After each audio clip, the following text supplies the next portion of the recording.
Let's talk bets here because we did the DFS thing earlier in this show. Our NFL panel for this segment, Pearce, Detrich, Geoff, Ulrich, a couple DraftKings contributors, great friends of mine. NFL best bets, guys. Favorite bets for the Week 3 slates. Give me your favorite pick against the spread, Geoff. Yeah, well, this is going to be a theme of this entire segment, but I'm going to be picking on the Minnesota Vikings, and my favorite pick is Seattle -2 right now.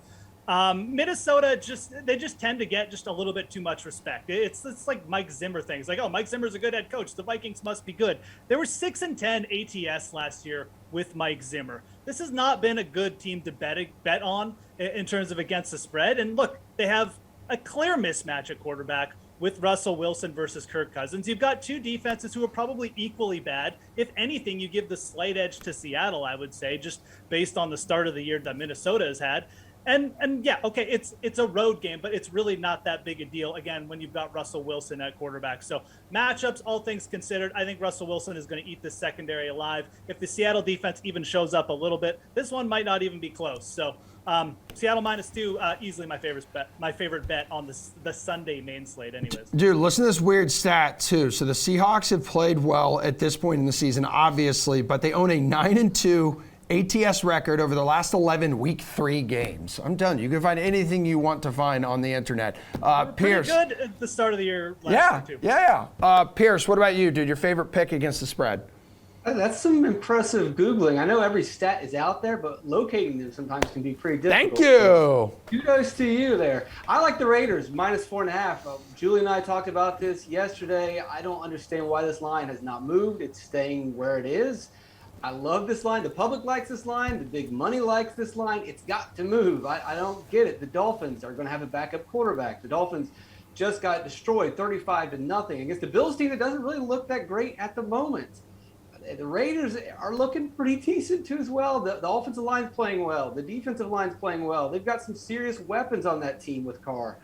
Ruggs, Edwards, Waller, they can all be dangerous. Jacobs hasn't gotten going yet because he's not quite 100%, but this is a great spot for him to get moving in this game because Dolphins struggled against the run last season. The Dolphins have struggled this season. I love this. And just another reminder, you should follow @Julian Edlow. That's where you can find out some key betting stats. Hey, Don't do that. Yeah, relax there, Pearce. Relax. I know it's Friday, but chill, dude. Here's a good one for you, Pearce. Vegas, 4-1 against the spread in their last 5 games following a straight-up win. I've got it all today, baby. Give me your favorite game total now, Pearce. Bears versus Browns over 45.5. The Browns should be fine. Give the ball to Chubb, give the ball to Hunt, do the play action with Baker Mayfield. They're going to get their 24 points. The question is, what about the Bears? Oh, we talked about this yesterday. The Browns defense is not playing well. The defensive line has issues. I know they've got big names, but they don't have chemistry. They're not committing to their pass rush lanes. Clowney's been a big offender, and that's creating problems. The quarterbacks are being allowed to step up in the pocket. Quarterbacks are being allowed to run. And guess what? Justin Fields is a rushing quarterback. I know Geoff wrote about him in his DK Nation playbook article this week. He likes Fields. I like Fields. Also, on third downs, the Browns are only stopping their opponents 38% of the time. So if the Browns can score, we're pretty confident in that. The Bears should be able to move the ball. It's not going to be pretty at times, but he'll be able to move. And then I wouldn't be surprised to see the Browns have to blitz because the pass rush isn't working. And if they're blitzing more, it's going to open up some deep balls for Fields, who, as Geoff mentioned in his article, is a gunslinger. Favorite total, Johnny over. Also, Pearce, way to plug Geoff's article. Absolutely. Go to DKNation.com and go read that right now. But Pearce is right. That total is too low. I don't mind that one. I'm an overs guy, but I said I was going to pick on this Seahawks-Vikings game, and we're going over 55 here as well. This is an easy one for me. Vikings 13-5 over the last 2 years now at hitting overs. They are 7-1 when they are at home hitting overs. Mike Zimmer's defense is not good. It has not been good in 2021. Now he's got Russell Wilson coming to town, and we all know what Seattle did last week. I mean, look, if Dalvin Cook plays or if he doesn't play, it doesn't matter here because it just means Justin Jefferson is going to get more targets, and we'll probably get a faster-paced game. I think that Seattle, if I like them to win this game, they're probably going to have to put up 30-plus points, so you might as well take the over as well here. But this one, I think if we were later in the season, you'd actually see this total bigger. But again, people don't want to react. They think, oh, this is a big total, so no one's betting the over. This one is too small still. At 55, you take the over here against two bad defenses. Our NFL Best Bets segment continues on the DK Sportsbook. Favorite underdog outright, Geoff? Yeah, this one is another easy one. We're going to go to a different game finally, but the Green Bay Packers at plus 150.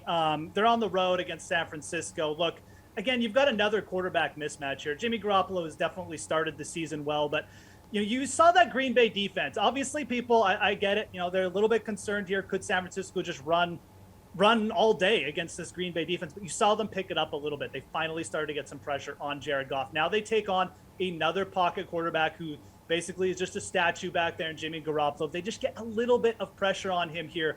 I think that's going to be enough to make a difference. San Francisco's backfield is banged up a little bit. We saw Aaron Jones, Devontae Adams. They started to get on track. I think that just continues here. San Francisco down Jason Verrett. You're probably going to see Devontae Adams, take over. Maybe he'll have the 3-touchdown game in this one. But either way, Green Bay plus 150. This one, I wouldn't be shocked if this shifts closer to like Green Bay plus 1 and this line dives. Take the money line right now on Green Bay. All right, favorite underdog outright, Pearce. The Bengals are only 3-point dogs at Pittsburgh. That's pretty. It's crazy historically, traditionally. The Bengals never win at Pittsburgh, but since this line is this close, they can win this thing outright. The Steelers don't look good. Yes, they won a surprise upset against the Bills in week 1 because of a blocked punt. The Bills aren't really looking that good, and we saw the Steelers struggle in week 2 against the Raiders. They've got injuries all over the place. Watt, Bush, Hayden, Cameron Sutton is still just transitioning to be their other cornerback. He's never played on the outside. Tons of question marks there. Their offensive line is new. There's question marks all over this Steelers team, and we're seeing that in their performance. They do not look good. The Bengals are only 3-point dogs. The Bengals can win outright. And speaking of that offensive line that the Steelers have, the Bengals, probably their best strength is the pass rush. If that pass rush can get going, that can keep them in the game. We know Burrow has the weapons. They just need to be consistent. And I think they can be consistent against a Steelers defense that's depleted.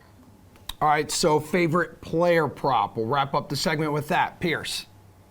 Well, let's parlay it.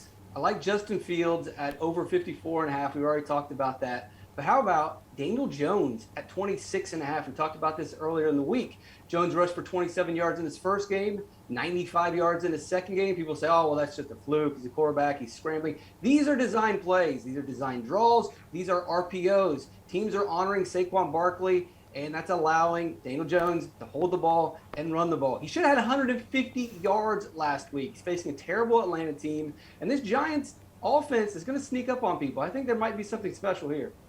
All right, anything special in your eyes, Geoff, when it comes to player props? There is. Look, take advantage of the fact no one's talking about Russell Wilson yet. This is my favorite bet of the week. Russell Wilson over 283.5 passing yards. The Vikings have given up 9.3 yards per pass attempt so far, 5th worst in the league. They've given up a 77% completion rate to opposing quarterbacks. Russell Wilson is playing out of his mind again. He's got elite wide receivers going up against a weak Minnesota secondary. This one it's my favorite bet of the week by far, regardless. Player props, spreads, etc. Take the over on Russell Wilson. We're getting too low on his props because, again, you got Brady. Everyone's talking about Brady, Stafford. Just kind of ignoring him and forgetting Russell Wilson is balling, and he's got a great matchup. So give me the over there.